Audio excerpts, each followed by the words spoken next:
ce digne souverain s'engagea dans une guerre funeste contre un État voisin. Il fut vaincu et détrôné. L'usurpateur le relégua dans l'exil et ne lui permit pas de m'emmener. Il me garda comme un signe de puissance et un gage de son alliance avec le Bouddha. Mais il n'avait pour moi ni amitié ni vénération, et mon service fut bientôt négligé. Aor s'en affecta et s'en plaignit. Les serviteurs du nouveau prince le prirent en haine et résolurent de se défaire de lui. Un soir, comme nous dormions ensemble, ils pénétrèrent sans bruit chez moi et le frappèrent d'un poignard. Éveillé par ces cris, je fondis sur les assassins qui prirent la fuite. Mon pauvre Aor était évanoui. Son sarong était taché de sang. Je pris dans le bassin d'argent toute l'eau dont je l'aspergeais sans pouvoir le ranimer. Alors, je me souvins du médecin qui était toujours de service dans la pièce voisine. J'allai l'éveiller et je l'amenai auprès d'Aor. Mon ami fut bien soigné et revint à la vie. Mais il resta longtemps affaibli par la perte de son sang. Et je ne voulus plus sortir ni me baigner sans lui. La douleur m'accablait. Je refusais de manger, toujours couché près de lui. Je versais des larmes et lui parlais avec mes yeux et mes oreilles pour le supplier de guérir. On ne rechercha pas les assassins. On prétendit que j'avais blessé Aor par mégarde avec une de mes défenses, et on parla de me les scier. Aor s'indigna et jura qu'il avait été frappé avec un stylet. Le médecin, qui savait bien à quoi s'en tenir, n'osa pas affirmer la vérité. Il conseilla même à mon ami de se taire, s'il ne voulait hâter le triomphe des ennemis qui avaient juré sa perte.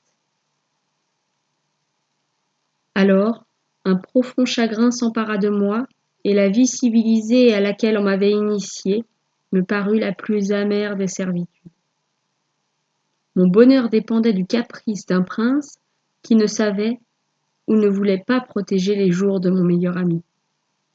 Je pris en dégoût les honneurs hypocrites qui m'étaient encore rendus pour la forme. Je reçus les visites officielles avec humeur. Je chassai les bayadères et les musiciens qui troublaient le faible et pénible sommeil de mon ami. Je me privais le plus possible de dormir pour veiller sur lui. J'avais le pressentiment d'un nouveau malheur, et dans cette surexcitation du sentiment, je subis un phénomène douloureux, celui de retrouver la mémoire de mes jeunes amis. Je revis dans mes rêves troubles l'image longtemps effacée de ma mère assassinée en me couvrant de son corps percé de flèches. Je revis aussi mon désert, mes arbres splendides, mon fleuve Ténacérim, ma montagne d'Ophir et ma vaste mer étincelant à l'horizon. La nostalgie s'empara de moi et une idée fixe, l'idée de fuir, domina impérieusement mes rêveries. Mais je voulais fuir avec Aor, et le pauvre Aor, couché sur le flanc, pouvait à peine se soulever pour baiser mon front penché vers lui. Une nuit, malade moi-même, épuisé de veille et succombant à la fatigue, je dormis profondément durant quelques heures. À mon réveil, je ne vis plus Aor sur sa couche, et je l'appelai en vain. Éperdu, je sortis dans le jardin. Je cherchai au bord de l'étang. Mon odorat me fit savoir qu'Aor n'était point là et qu'il n'y était pas venu récemment. Grâce à la négligence qui avait gagné mes serviteurs, je pus ouvrir moi-même les portes de l'enclos et sortir des palissades. Alors je sentis le voisinage de mon ami et m'élançai dans un bois de tamarin qui tapissait la colline. À une courte distance, j'entendis un cri plaintif et je me précipitai dans un fourré où je vis Aor, lié à un arbre et entouré de scélérats prêts à le frapper.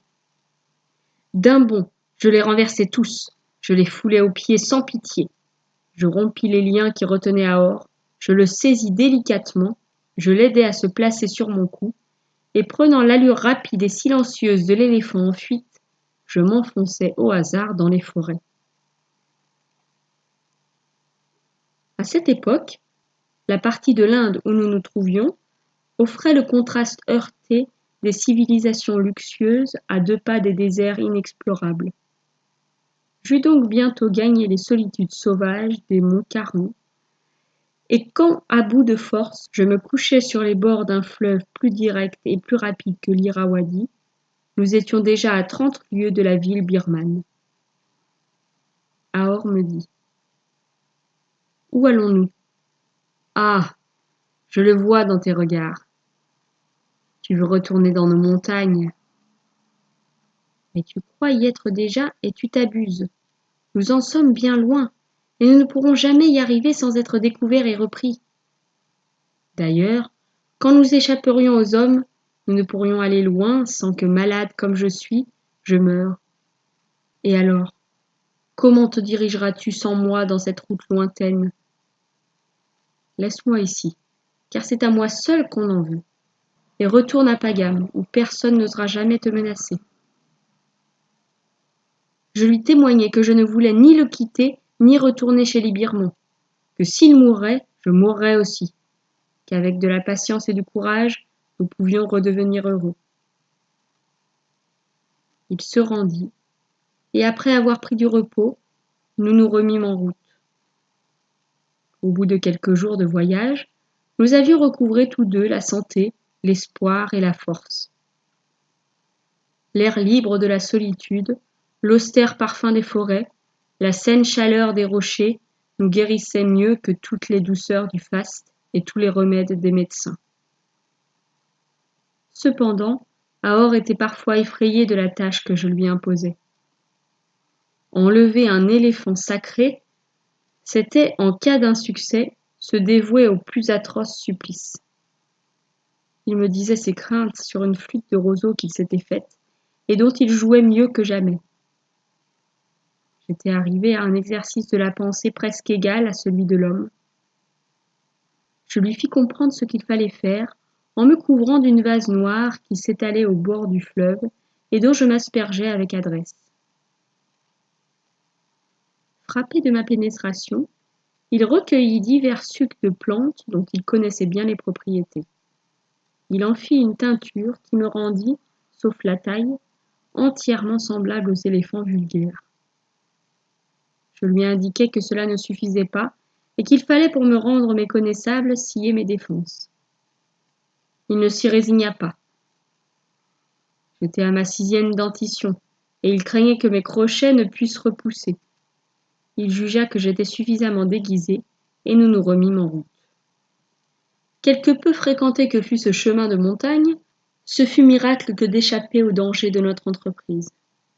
Jamais nous n'y fussions parvenus l'un sans l'autre. Mais dans l'union intime de l'intelligence humaine avec une grande force animale, une puissance exceptionnelle s'improvise. Si les hommes avaient su s'identifier aux animaux assez complètement pour les amener à s'identifier à eux, ils n'auraient pas trouvé en eux des esclaves, parfois rebelles et dangereux, souvent surmenés et insuffisants. Ils auraient eu d'admirables amis, et ils eussent résolu le problème de la force consciente sans avoir recours aux forces aveugles de la machine, animal plus redoutable et plus féroce que les bêtes du désert. À force de prudence et de persévérance, quelquefois harcelé par des bandits que je sumais en fuite, et dont je ne craignais ni les lances ni les flèches, revêtu que j'étais d'une légère armure en écaille de bois de fer qu'Ahor avait su me fabriquer, nous parvînmes au fleuve Tenasserim. Notre direction n'avait pas été difficile à suivre. Outre que nous nous rappelions très bien l'un et l'autre ce voyage que nous avions déjà fait, la construction géologique de l'Indochine est très simple. Les longues arêtes de montagnes séparées par des vallées profondes et de larges fleuves se ramifient médiocrement et s'inclinent sans point d'arrêt sensible jusqu'à la mer. Les monts Caran se relient au mont Mog en ligne presque droite. Nous fîmes très rarement fausse route, et nos erreurs furent rapidement rectifiées.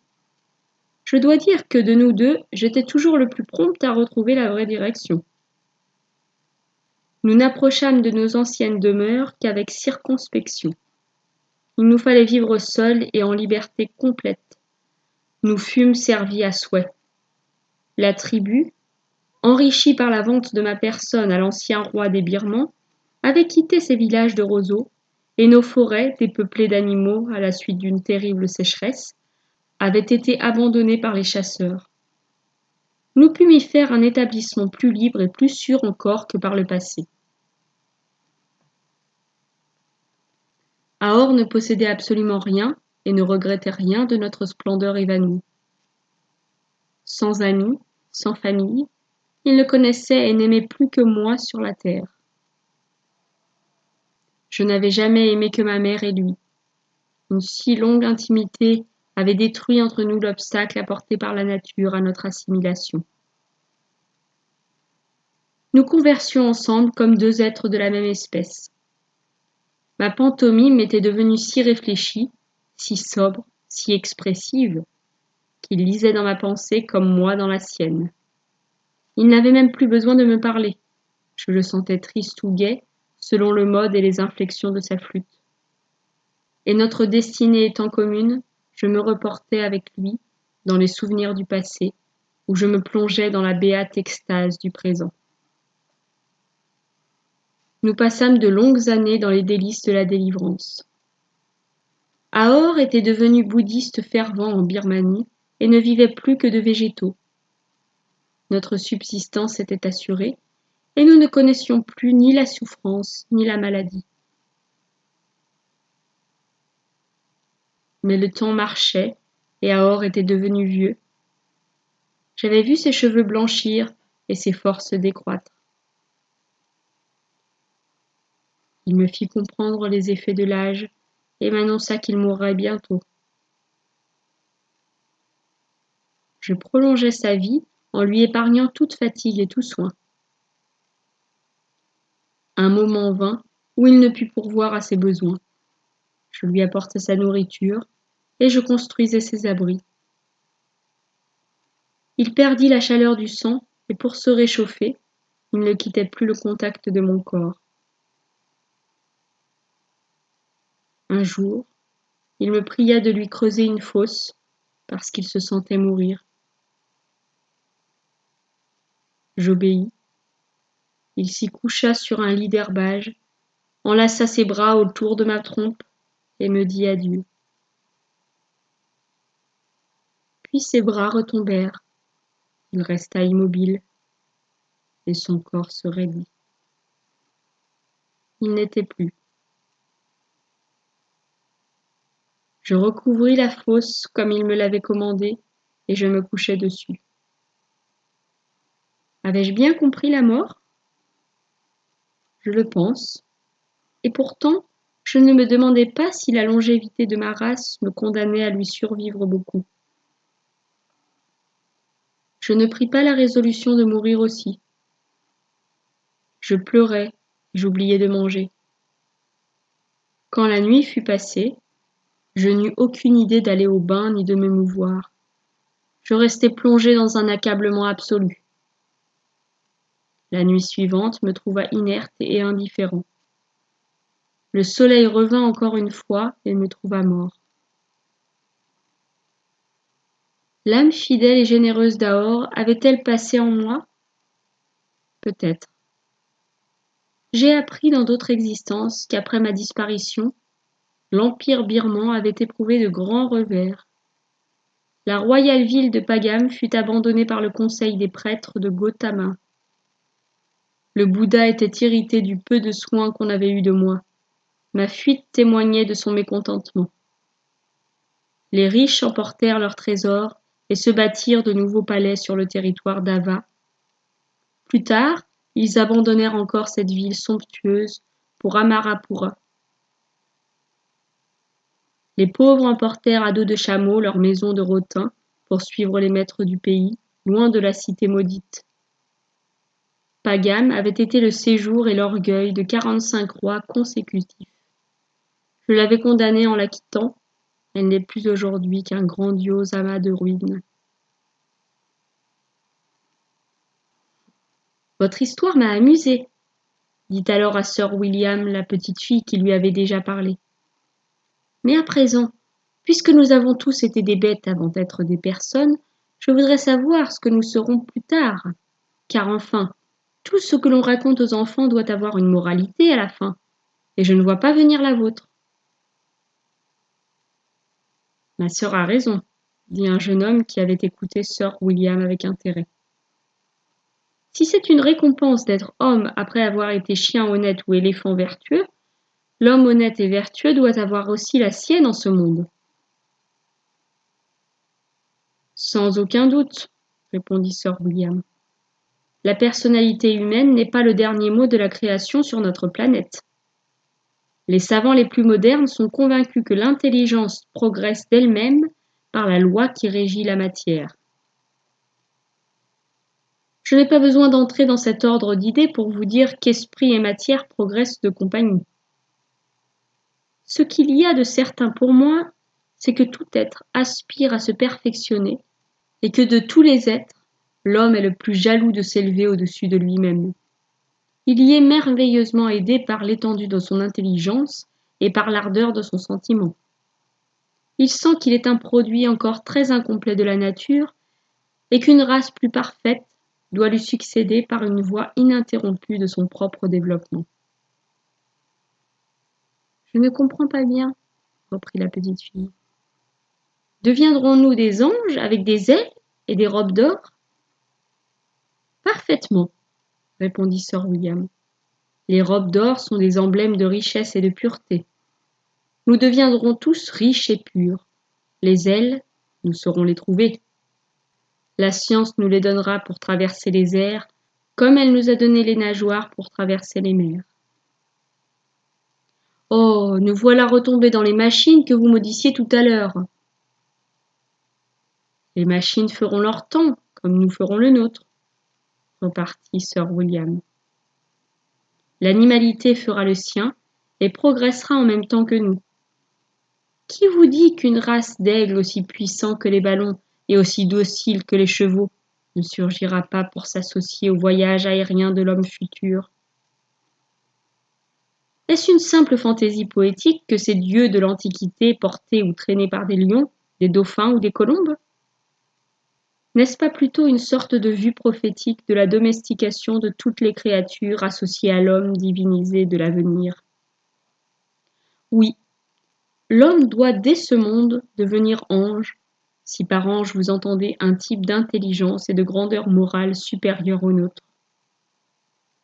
Il ne faut pas un miracle païen, il ne faut qu'un miracle naturel, comme ceux qui se sont déjà tant de fois accomplis sur la terre pour que l'homme voie changer ses besoins et ses organes en vue d'un milieu nouveau.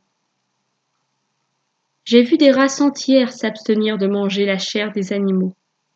Un grand progrès de la race entière sera de devenir frugivore, et les carnassiers disparaîtront. Alors fleurira la grande association universelle. L'enfant jouera avec le tigre comme le jeune Bacchus. L'éléphant sera l'ami de l'homme. Les oiseaux de haut vol conduiront dans les airs nos chars ovoïdes. La baleine transportera nos messages. Que sais-je? Tout devient possible sur notre planète dès que nous supprimons le carnage et la guerre. Toutes les forces intelligentes de la nature, au lieu de s'entre-dévorer, s'organisent fraternellement pour soumettre et féconder la matière inorganique.